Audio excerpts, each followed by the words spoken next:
From KUNC and the NPR network, this is In The NoCo. I'm Erin O'Toole.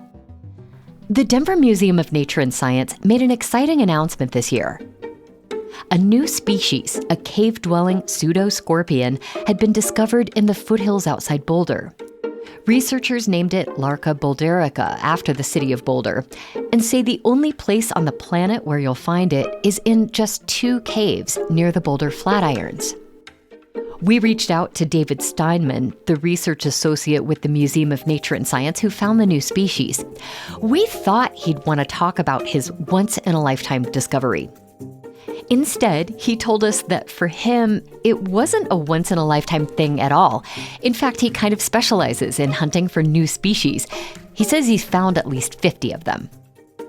We're listening back this week to some of our favorite science-related interviews of 2024. And my conversation with David Steinmann definitely belongs on the list, so we're revisiting it today. Let's get this out of the way first. What is a pseudoscorpion, and how often should I be having nightmares about them? Well, first off, I'd say you never need to have any nightmares about pseudoscorpions. And so a pseudoscorpion is a tiny arachnid that has pinchers, crab-like pinchers, and they're related to scorpions, but the main difference is they do not have a stinging tail. So a pseudoscorpion cannot sting or bite or harm a person in any way. I don't know of any horror movies yet highlighting pseudoscorpions, although looking at them under a microscope and in real life, a giant pseudoscorpion would be a pretty formidable creature. That would not surprise me if that's the next B movie coming out. Yes. So a pseudoscorpion kind of looks like a tiny crab to me. How would you describe its appearance? Oh, I would say it's like they look like almost like a little lentil-sized creature with they are often reddish in color or yellowish or sometimes pretty camouflaged. And they do have like long extended pinchers like a crab would, which they use to catch prey. And so they are predators. And in the cave ecosystems where I find them, they're sort of top of the food chain creatures because they will go after and catch smaller, insects and invertebrates. And they do have venom in their mouth parts. So once they catch something with their little pinchers, they can bring it towards their mouth and inject venom, which then helps immobilize their prey. Okay, I'm sorry. I think my nightmare came back. Just kidding. Yes. So, David, you and your family discovered this species in a cave outside Boulder. How did your family find themselves digging around in a cave for tiny creatures? Since I've been in college, I've been interested in caving and also in biology. And so my wife, Debbie, and son, Nathan, and I, we frequently go caving together. It's one of our big hobbies and adventures. There are over 1,000 caves in the state of Colorado, and the largest one of them is over 13 miles in length. And there are rooms in Colorado that are, like 400 feet long, 150 feet tall that are underground. It's like being in a high school gymnasium or something. So a cave biologist came to Colorado in the 1990s to a caving convention, and he found 10 new species in a week of caving. And I thought, I could do that. And so I started getting permits to collect in caves and then just collecting invertebrates and involving my family. And because then we all 3 can be looking together and collecting. And it's a real adventurous type of beautiful environment to be in. Tell me about the moment when you spotted this arachnid that turned out to be your new pseudoscorpion. We were up in the little cave, Lavery cave, which is just behind the Flatirons, essentially, in Boulder. Mm-hmm. It's pretty isolated, and it's a unique habitat. Basically, we were turning over rocks and picking around the floor of the cave, just looking to see if we saw any movement. And I turned over a rock, and I could immediately see it clinging to the bottom. And given the environment it was in, I thought this has to be a new species, almost certainly, because I'd never seen anything like it in the area or in Colorado. And even without putting it under a microscope. So I was excited that most likely we found a new species, and I was appreciative to be lucky enough to see it. What makes caves in Colorado a good place to hunt for new species? One of the nice things about Colorado caves are they're the highest altitude caves in North America.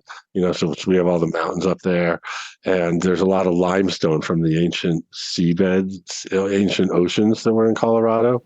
So the limestone was all deposited in, millions and years ago at the bottom of ancient oceans, and with the Rocky Mountains, it's since uplifted. and then become exposed, and then through erosion in water and other processes, caves were formed. So the fun thing is, again, they're the highest altitude caves in continental U.S., up to about 12,000 feet.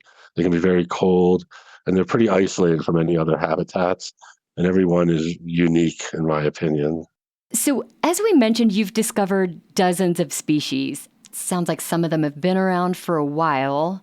Yes, we did actually find another new species in Lavery Cave back in 2008 when I found the pseudoscorpion, and that was named like maybe a decade or so ago. Okay. And it was a new species of daddy longlegs, or a harvestman. And that was real nice because it was named after us. Its actually name is Sclerobunus steinmanni. So our last name was the species name, which is a nice honor.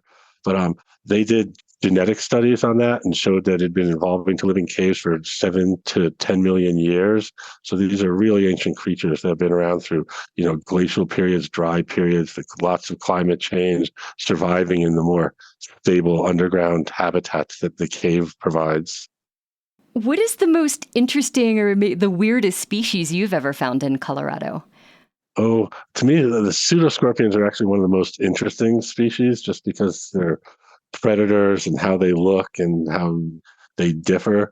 So I would say pseudoscorpions are one. And secondly, I found some very unusual worms in a cave in Steamboat Springs called Sulphur Cave.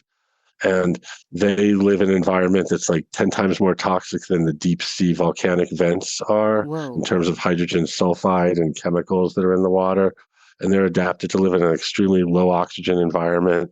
And they seem to live chemotrophically, it's called, like off of the chemicals and bacteria in the cave. And it's a hot springs cave, actually, as Steamboat's known for hot springs. Sure. So that's probably the most unusual species I found so far. And there have been lots of studies done on that. And it's just a little tiny blood red worm.